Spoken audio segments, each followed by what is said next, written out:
जैसा कि हमारे प्रीवियस लेक्चर में मैंने आपको डिस्कस किया था की क्या होते हैं, तो आज के लेक्चर में मैं डिस्कस करूंगा डाटा मॉडल्स क्या होते हैं और डाटा मॉडल डीबीएमएस में यूज क्या होता है। डाटा मॉडल्स आज का टॉपिक है, डाटा मॉडल।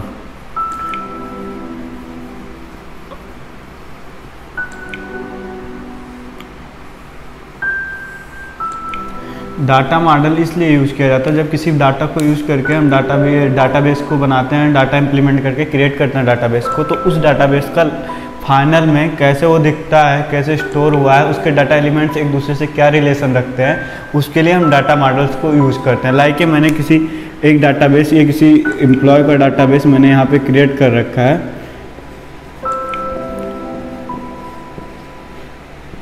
तो उसका नेम होगा, एड्रेस होगा, ज्वाइनिंग डेट होगा।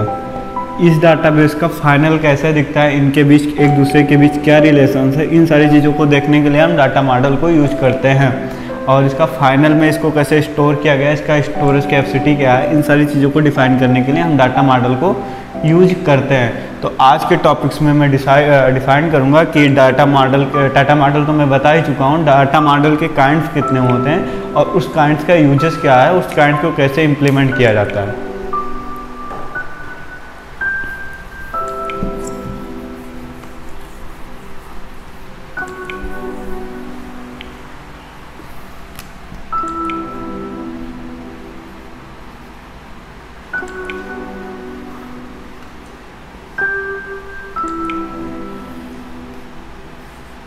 पहला है नेटवर्क डाटा मॉडल,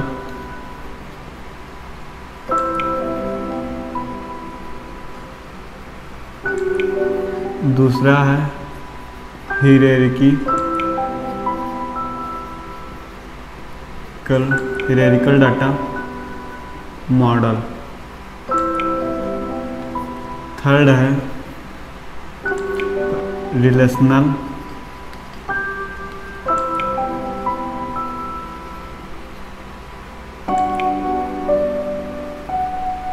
फोर्थ है एंटिटी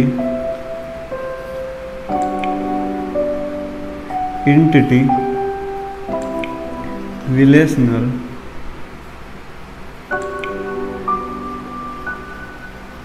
डाटा मॉडल। नेक्स्ट है object oriented data model. Next है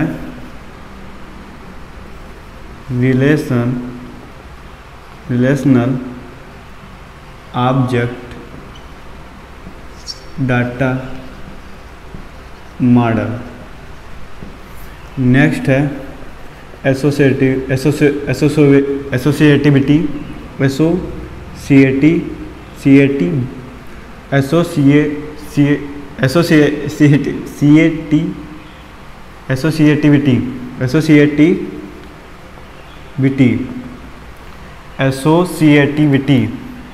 डाटा मॉडल। एसोसिएटिविटी। नेक्स्ट है flat data model, flat data model. Last है semi culture data model. This is not last is context. मैं लिख रहा हूँ, इनको सारे की चीज़ों को मैं समझाऊंगा। Data model, first is, second is, third is, fourth is, fifth is, sixth is, seventh is, eighth is, ninth is, tenth is. ये 10 प्रकार के डाटा मॉडल्स होते हैं जिनके बारे में मैं अभी आपको समझाने जा रहा हूँ और आप समझेंगे अच्छे से। पहला होता है network data model.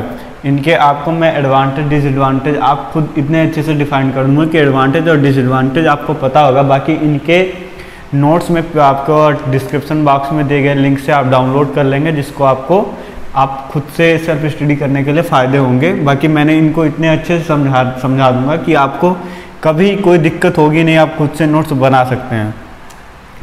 Network data model, network data model ये होता है जैसे कोई भी डाटा मॉडल है, जैसे लाइक से मैं एक स्टूडेंट हूँ, तो मैं CS डिपार्टमेंट में पढ़ रहा हूँ और एक स्टूडेंट है मेरे साथ का ही मेरा फ्रेंड्स है, वो IT डिपार्टमेंट में पढ़ रहा है।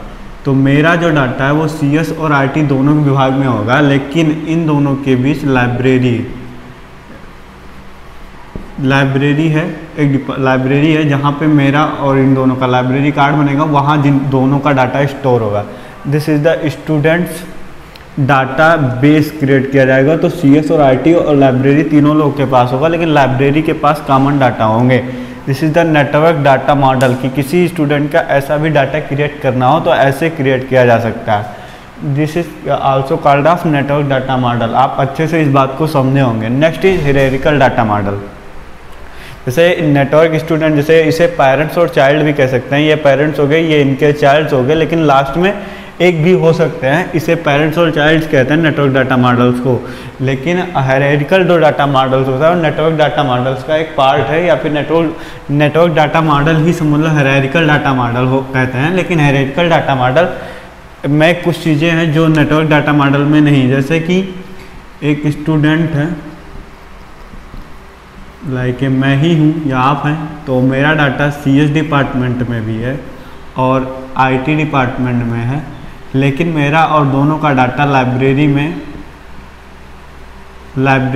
है। तो ये नेटवर्क डाटा मॉडल हो जाएगा क्योंकि कॉमन हो गया। लेकिन अगर हायरार्किकल डाटा मॉडल रहेगा तो मेरा डाटा और CS और IT दोनों डिपार्टमेंट में है, तो लाइब्रेरी डिपार्टमेंट में कभी नहीं हो सकता। मेरे CS डिपार्टमेंट में हो सकता है स्पोर्ट्स में चला जाए मेरा डाटा, या स्पोर्ट्स के बाद में या किसी इनोवेटिव आइडिया में चला जाए, आइडिया में, फिर या मेरा किसी हैकाथॉन में चला जाए। हैकर मतलब एक दूसरे से इंटरलिंक होके चला जाएगा, पेरेंट्स और चाइल्ड्स का फॉलो करेगा पूरा, ये होगा। कभी एक नहीं हो सकते। ये आल्सो जैसे आपने किसी फोल्डर, जैसे लैपटॉप में कोई फोल्डर खोले तो नेक्स्ट फोल्डर खोलते चले जाएंगे। कभी आपने जो फोल्डर खोल रखा है तो वो लास्ट वाला फोल्डर कभी मेरे मतलब आपके फर्स्ट फोल्डर से मैच नहीं करता। ये पूरा पाथ पर वर्क करता है। इसमें पेरेंट्स और चाइल्ड से भी होता है, लेकिन ये कभी लास्ट में कोई डाटा एक नहीं हो सकता। आप इसको समझे होंगे कि हायरार्किकल डाटा मॉडल क्या होता है। इसके एडवांटेज और डिसएडवांटेज आप समझ सकते हैं कि अगर जैसे नेटवर्क डाटा मॉडल का एडवांटेज क्या है। नेटवर्क डाटा मॉडल में कि कोई भी अगर डाटा है एक स्टूडेंट का, तो लाइब्रेरी बनी हुई तो उन दोनों को रख सकता है। लेकिन डिसएडवांटेज इसके रख सकता है, और डिसएडवांटेज यह है कि अगर कोई भी दोनों एक ही जगह पे दो स्टूडेंट का डाटा रखा जाएगा, सिमिलर डाटा मतलब एक ही स्टूडेंट का एक स्टूडेंट का दो बार एक ही जगह पे रखा जाएगा, तो हो सकता है उसको एक्सेस करने में प्रॉब्लम्स हो। तो इसके डिसएडवांटेज हो सकते हैं। हायरार्किकल डाटा मॉडल में ये हो सकता है कि किसी एक स्टूडेंट का डाटा अगर बाय चांस वो उसी डिपार्टमेंट में, जिस डिपार्टमेंट में गया है, उसी डिपार्टमेंट का अगर फिर से उसके बारे में एक्सप्लेनेशन देना है या फिर डाटा स्टोर करना है, जैसे वो 3 इयर्स के बाद कंप्लीट हो गया, तो मैं सोचूं उसी स्टूडेंट का डाटा उसमें स्टोर कर लूं, तो दिस इज़ नॉट पॉसिबल, क्योंकि हायरार्किकल डाटाबेस में कभी आप रिवर्स नहीं जा सकते। रिलेशनल डाटाबेस, जैसे मेरा कोई डाटाबेस है, रिलेशनल डाटाबेस RDBMS का ही पार्ट है, आप समझ सकते हैं। जैसे कोई एम्प्लॉय है, एंटिटी है, ये आगे बताऊंगा। तो हमारा एम्प्लॉय ID होगा, एम्प्लॉय EMP आगे लगता चला जाएगा। तो EMP जो है एक रिलेशंस दिखा रहा है इन दोनों के बीच में।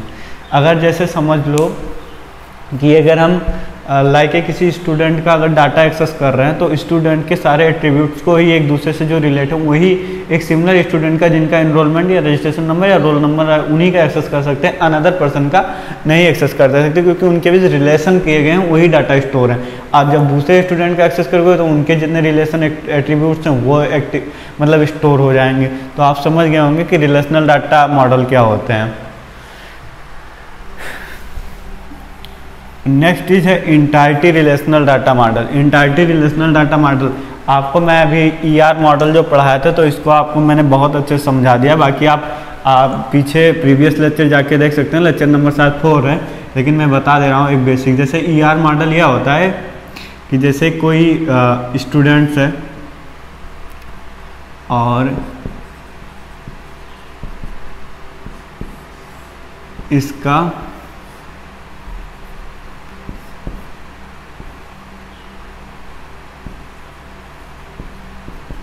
रिलेशन यूनिवर्सिटी या स्कूल से है।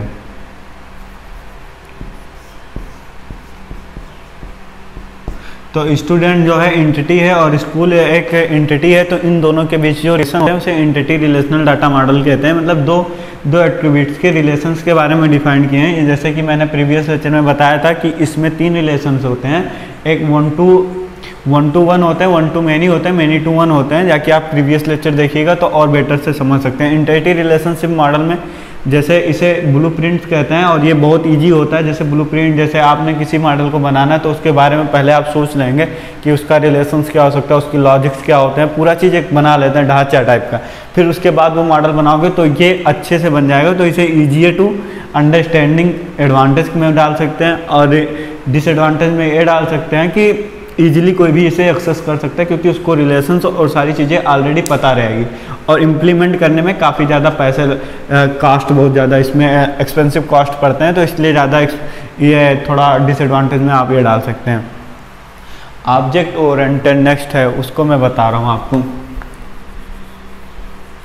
ऑब्जेक्ट ओरिएंटेड डाटा मॉडल जो होते हैं, जैसे ऑब्जेक्ट ओरिएंटेड जैसे कोई भी चीज़ें हैं, लाइक मैंने अगर मुझे अपना वीडियो किसको भी बना के अगर मुझे वो स्टोर है, या फिर मैंने कोई PNG है, या फिर अगर कोई ऐसा डॉक्यूमेंट्स टाइप का है, अगर मुझे उसको, जैसे कोई स्टूडेंट्स है तो उसका नाम पता सारी चीज़ फार्म में सेव होते हैं, तो उसके डॉक्यूमेंट्स भी अपलोड होते हैं। तो उसको अपलोड करने के लिए लिंक जनरेट की जाती है, उस लिंक के थ्रू उसे मतलब अपलोड किया जाता है, तो उसे ऑब्जेक्ट ओरिएंटेड डाटा मॉडल कहते हैं।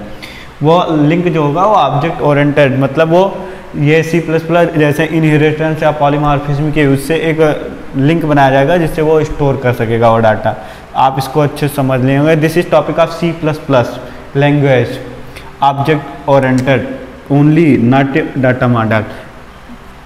रिलेशनल ऑब्जेक्ट डाटा मॉडल, ये जैसे मैंने बताया था कि कोई स्टूडेंट्स का आपने नाम लिखा और नेम लिखा, फिर उसका फिर बोलते हैं अपलोड डॉक्यूमेंट, तो this is the relational data model. इनके एक दूसरे से रिलेशनल करते हैं, लेकिन जो वो कॉलम होता है जहाँ पे हम अपलोड करते हैं डाटा मॉडल, वो ऑब्जेक्ट ओरिएंटेड होता है, तो इसे हम रिलेशनल ऑब्जेक्ट डाटा मॉडल कहते हैं। इन दोनों के जो मतलब रिलेशन होते हैं अपलोड के डॉक्यूमेंट्स के। आई होप इसको समझे होंगे कि रिलेशनल ऑब्जेक्ट डाटा मॉडल क्या होते हैं। Now next is associativity data model. Associativity data model, जैसे आपने कोई फार्म भरा, जैसे आप कोई फार्म भरते हैं या फिर आपने लाइक कोई लॉगिन करने जाते हैं कोई भी चीज़ या किसी प्लेटफॉर्म पे, लाइक माइक्रोसॉफ्ट ऑफिस पे लॉगिन करेंगे तो उसमें मल्टीपल ऑप्शन होते हैं। आप अपना ईमेल आईडी से लॉगिन कर सकते हैं, आप माइक्रोसॉफ्ट आईडी से लॉगिन कर सकते हैं, अपने फ़ोन नंबर से लॉगिन कर सकते हैं, आपका लाइसेंस है उसके तौर पे लॉगिन कर सकते हैं। तो उन सारे ऑप्शंस को एसोसिएटिविटी के डाटा मॉडल के तौर पे किया जाता है कि अगर कोई भी डाटाबेस क्रिएट किया जाता है तो उसमें ये चीज़ें ध्यान रखते हुए करना चाहिए कि उसमें कोई मल्टीपल ऑप्शंस होने चाहिए और एक ऑप्शन के थ्रू वो यूजर लॉगिन कर सकता है। This is the called off associativity data model. I hope इसको समझे होंगे। फॉल्ट डाटा मॉडल क्या होते हैं कि कोई भी data model, flat data model is a so easier and simple data model. जैसे कोई भी डाटा मॉडल है, वो डाटा मॉडल हमेशा रो एंड कॉलम में स्टोर किया जाएगा और उसके कीज होंगे, ये मैंने आपको पहले बताया है। उसके कीज होंगे, नेम इसमें हो गया, एड्रेस इसमें हो गया, कॉन्टैक्ट नंबर इसमें हो गया। तो ये डाटा मॉडल हमेशा रो एंड कॉलम के तौर पे यूज होते हैं, उसे हम फॉल्ट डाटा मॉडल कहते हैं। आई होप एसोसिएटिविटी और फॉल्ट डाटा मॉडल यूज कर। फॉल्ट डाटा मॉडल के डिसएडवांटेज ये है कि इसको भी बहुत ईजी, कोई भी यूजर इसे ईजी तरीके से एक्सेस कर सकता है, और एडवांटेज ये है कि ये इजी टू मतलब कंज्यूमर होते हैं जो भी, उनको भी इजी से आसानी से समझा जा सकता है, ईजियर टू अंडरस्टैंडिंग होता है, और जो बनाते हैं डेवलपर होते हैं उनको भी बनाने में बहुत आसानी होता है। लेकिन इसे बहुत ज़्यादा लैक ऑफ सिक्योरिटी होती है। सेमी कल्चर डाटा मॉडल क्या होता है? This is the most important semi culture data model. जैसे कोई भी डाटा मॉडल्स हमने बना रखे हैं, रो एंड कॉलम में हो चुके हैं, तो उसमें कोई भी डाटा एक दूसरे से इंटरलिंक है, तो वो डाटा मॉडल्स को ये डिसएक्टिव कर देगा। जैसे मैंने आपको बताया था की वाले में कि जैसे कोई भी की एक दूसरों से मतलब मिल रहे हैं तो एब्स्ट्रैक्ट की होते हैं जो एक दूसरे से मिलते हैं, तो उसमें ऐसा नहीं है कि उसमें नल वैल्यू दे देगा, उसमें एक ही एक्सेस करेगा। This is the work of abstract की। जैसे उसमें कोई भी दो अगर डाटा मॉडल है तो उसमें एक ही चीज़ को एक्टिव कर देगा और एक को अनएक्टिव कर देगा। Context data model, context data model इन सारी डाटा मॉडल्स को इंक्लूड किया जाता है। कॉन्टेक्स्ट डाटा मॉडल जब इन सारी डाटा मॉडल्स को, जैसे कोई भी प्रोजेक्ट मैंने बना दिया तो उसमें मैंने चेक किया कि कौन कौन से डाटा मॉडल्स लगे हुए हैं, उन सारे डाटा मॉडल्स को ऐड करना ही कॉन्टेक्स्ट डाटा मॉडल कहलाता है।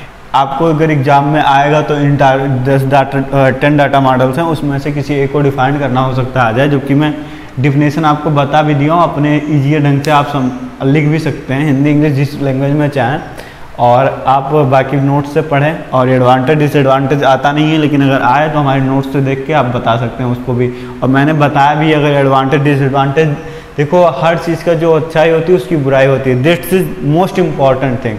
आप जो पढ़ें उसको ये भी जो सोचते रहें कि इसका डिसएडवांटेज क्या है, एडवांटेज क्या है, और आप ऐसे ही पढ़ेंगे तभी सफलता मिलेगी। और डाटा मॉडल्स ख़त्म हो गए आज के टॉपिक्स में, मैंने 10 आपको डिस्क्राइब कर दिया और अच्छे से साथ डिस्क्राइब करने की कोशिश किया था।